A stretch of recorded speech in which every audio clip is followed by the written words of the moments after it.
आज मैं आपके सामने उपवाक्य के बारे में बताने जा रही हूँ। बेटा उपवाक्य जो है वो आपका 10वीं कक्षा में जब आपके वाक्य आते हैं जो रचना के आधार पर, उनके साथ ही आपका उपवाक्य भी आता है।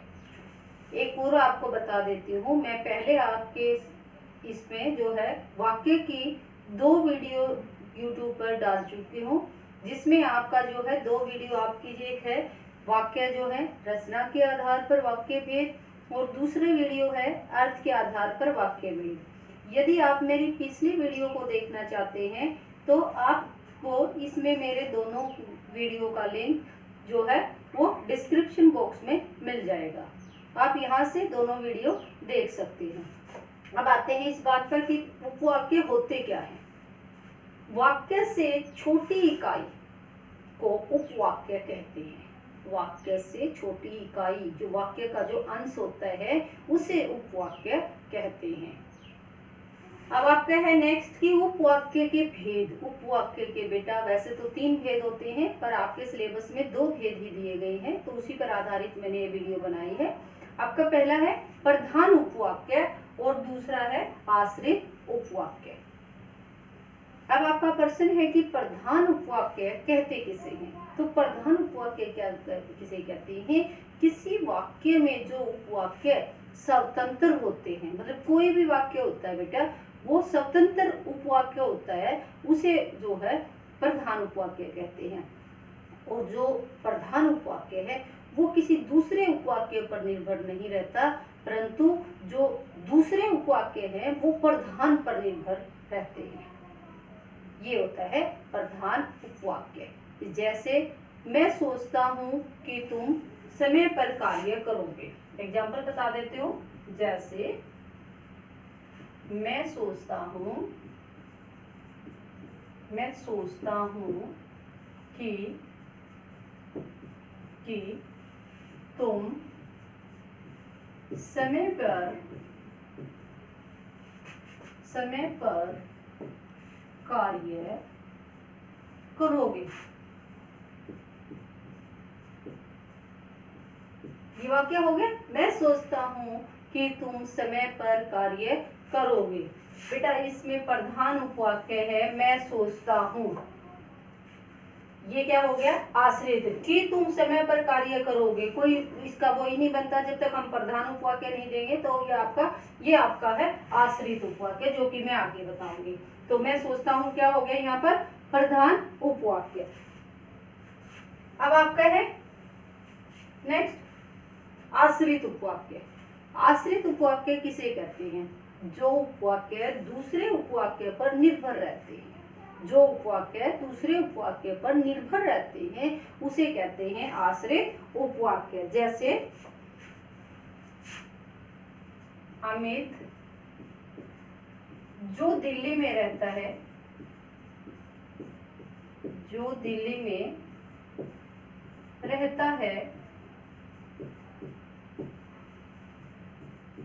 अमित जो दिल्ली में रहता है वह मेरा दोस्त है।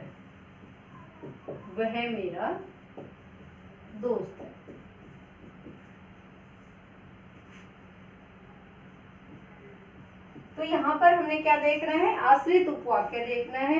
तो इन वाक्यों में क्या है? दिल्ली में रहता है, क्या हो गया? दिल्ली में रहता है। जो दिल्ली में रहता है, ये क्या हो गया? आपका आश्रित उपवाक्य। क्या हो गया? आश्रित उपवाक्य। वह मेरा दोस्त है, ये प्रधान हो गया। अमित मेरा दोस्त है, ये प्रधान हो गया। और जो दिल्ली में रहता है, ये क्या हो गया बेटा? आपका आश्रित उपवाक्य। आश्रित उपवाक्य ये आपका था आश्रित उपवाक्य। तो बेटा आपको समझ आया होगा प्रधान उपवाक्य क्या होता है और आश्रित उपवाक्य क्या होता है। कई बार आपके जो है बोर्ड की कक्षा में छाटने दिए जाते हैं कि आप जो है इसमें अंडरलाइन किया जाता है कि रेखांकित काव्यांश में से जो है प्रधान उपवाक्य छाटिए या आश्रित उपवाक्य छाटिए। तो आप इस तरह से उनको छाट सकते हैं। अब आपका है आश्रित उपवाक्य के भेद। तो बेटा आश्रित उपवाक्य के 3 भेद होते हैं। संज्ञा उपवाक्य, विशेषण उपवाक्य और क्रिया विशेषण उपवाक्य। अब आपका सबसे पहले आता है संज्ञा उपवाक्य। तो संज्ञा उपवाक्य किसे कहते हैं? जो उपवाक्य प्रधान उपवाक्य की, जो उपवाक्य प्रधान उपवाक्य की किसी संख्या के स्थान पर आता है, जो वाक्य प्रधान उपवाक्य की किसी संख्या के स्थान पर आता है उसे संख्या उपवाक्य कहते हैं। इसमें बेटा एक और बात है, इसके संख्या उपवाक्य का प्रारंभ की से होता है, इसे होता है की से होता है। जैसे मेरी माँ चाहती है कि, मेरी माँ चाहती है कि मैं अध्यापक बनूं। मेरी माँ चाहती है कि मैं अध्यापक बनूं। तो यहाँ बेटा देखिए, मैंने तो आपको बताया कि जो संख्या उपवाक्य है उसका प्रारंभ किससे होता है, की से। मैंने आपको ये पहचान भी बताई है। दूसरा इसमें जो है क्या है, मेरी माँ चाहती है कि मैं अध्यापक बनूं। यहाँ पर जो है माँ का चाहना क्या हो गया, प्रधान हो गया, और प्रधान उपवाक्य की किसी संज्ञा के स्थान पर आता है। संज्ञा के स्थान पर क्या आ गया कि मैं अध्यापक बनूं। ये नहीं पता कि आ गया, उसके स्थान पर कौन है ये नहीं पता, तो यहाँ संज्ञा के स्थान पर जो आया है वो क्या हो गया, ये संज्ञा उपवाक्य। इस तरह से होता है। अब आपका नेक्स्ट है विशेषण उपवाक्य। विशेषण उपवाक्य किसे कहते हैं, जो आश्रित उपवाक्य संज्ञा या सर्वनाम की विशेषता बताता है। जो आश्रित उपवाक्य संज्ञा या सर्वनाम की विशेषता बताता है उसे विशेषण उपवाक्य कहते हैं। क्या है, कौन बताता है, जो आश्रित उपवाक्य, प्रधान नहीं, आश्रित उपवाक्य संज्ञा या सर्वनाम की विशेषता बताता है। तो बेटा जैसे जो मेहनत करता है उसे सफलता मिलती है। जो मेहनत करता है उसे सफलता मिलती है, उसे सफलता मिलती है। तो यहाँ पर जो है मेहनत क्या होती है, विशेषता बताई गई है कि उसको सफलता मिलती है। किसको, जो मेहनत करता है। मेहनत करता है क्या हो गया, विशेषण उपवाक्य आपका है, जो मेहनत करता है।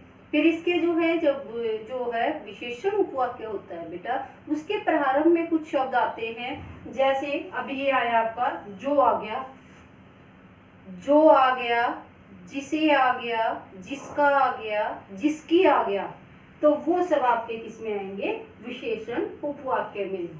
जो इससे पहले, जैसे जो होता है ना विशेषता बताई जाती है, उससे पहले जो आ गया, जिसे आ गया, जिसका आ गया, जिसको आ गया, तो ये सब किस में आएंगे, विशेषण उपवाक्य में। जैसे एक और एग्जांपल बता देती हूँ, यह वही लड़का है, यह वही लड़का है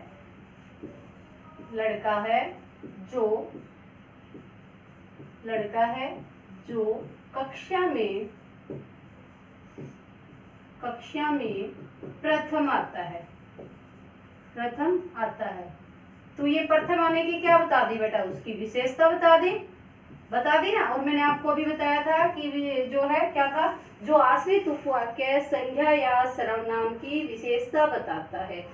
आश्रित है, ये आश्रित है ना, लड़का क्या हो गया, ये प्रधान है, और आश्रित की विशेषता बता रहा है। आश्रित में क्या बता रहा है, विशेषता बता रहा है, जो कक्षा में प्रथम आता है। और यह वही लड़का है, ये क्या हो गया, प्रधान हो गया। तो ये आपका था विशेषण उपवाक्य। अब आपका लास्ट है क्रिया विशेषण उपवाक्य। क्रिया विशेषण उपवाक्य तो क्या होता है, जो आश्रित उपवाक्य प्रधान उपवाक्य की क्रिया की विशेषता बताते हैं। मतलब आश्रित उपवाक्य बताते हैं, किसकी क्रिया की विशेषता, प्रधान उपवाक्य की क्रिया की विशेषता बताते हैं, उन्हें क्या कहते हैं, क्रिया विशेषण कहते हैं। बेटा इसकी भी कुछ पहचान है आपकी, जैसे यदि, जहां, जैसे, यद्यपि, तब, जब आदि। तो इसकी क्रिया विशेषण की क्या विशेषता पहचान बताई मैंने आपकी, जो है सबसे पहले तो इसकी परिभाषा बताई है, जो आश्रित उपवाक्य प्रधान उपवाक्य की क्रिया की विशेषता बताते हैं उन्हें क्रिया विशेषण उपवाक्य कहते हैं। फिर इनकी पहचान है यदि आ गया, जहां, जैसे, यद्यपि, जब, तब आदि। फिर उसका एग्जाम्पल बता देती हूँ। जब तुम स्टेशन पहुंचे, जब तुम स्टेशन पहुंचे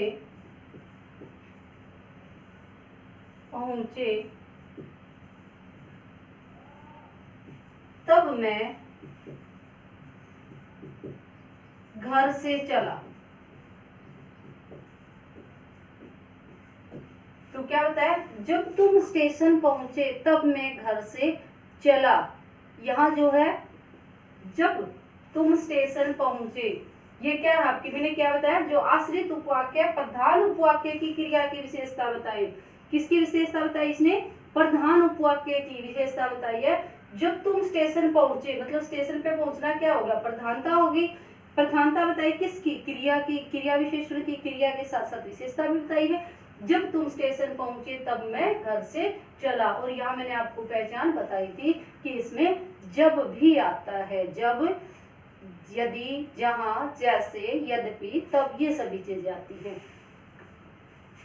दूसरा बता देती हूँ, जैसे यदि मुझे समय मिला, यदि मुझे समय मिला,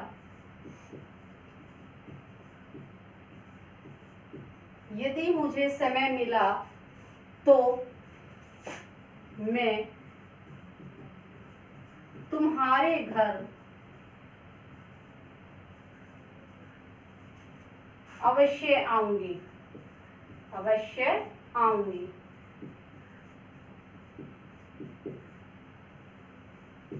तो यहाँ क्या है बेटा, यदि मुझे समय मिला, यदि मुझे समय मिला तो मैं तुम्हारे घर अवश्य आऊंगी। किसकी प्रधानता बताई है, प्रधान उपवाक्य की क्या बताई है, विशेषता में बताई है उसने कि समय मिला तो मैं तुम्हारे घर अवश्य आऊंगी। तो समझ आए होंगे बेटा सभी को। ये आपका जो है उपवाक्य का टॉपिक यही समाप्त होता है। सभी को समझ आया होगा। समझ आया तो मेरे चैनल को सब्सक्राइब करना और मेरी वीडियो को लाइक करना न भूले बच्चे। धन्यवाद।